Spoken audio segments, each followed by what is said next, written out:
Enjoy చేయడం అంటే చాలా ఇష్టం. యూనో మిమ్మల్ని ప్రేమించిన మీ భార్య కోసం కాస్త సమయాన్ని కేటాయించలేదు. సమయం అనేది చాలా విలువైంది స్వప్న. అనవసరంగా నేను వృధా చేసుకోలేను. తన వల్ల నేను చాలా నష్టపోతున్నాను. సుఖం సంతోషం పంచాల్సిన భార్య అలా జీవనంలో మిగిలిపోతే ఆ భర్త జీవితంలో ఎంత ఎంత ఎంత నరకం అనుభవిస్తాడో నీకు తెలియదు స్వప్న. జీవితం అంటే ఇంకా అదేనా? సుఖం సంతోషం ఇవేనా?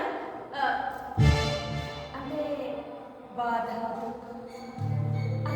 ఉంటాయి. లైఫ్ అంటేనే lot of variations. I know.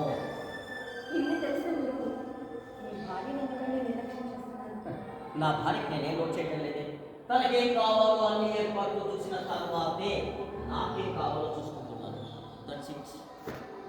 కష్టంలో ఉన్నప్పుడు కావాల్సిన మనిషి దగ్గర ఉన్నప్పుడు వచ్చి కావాల్సినవి ఏర్పాటు చేసి ఇచ్చే వస్తువులు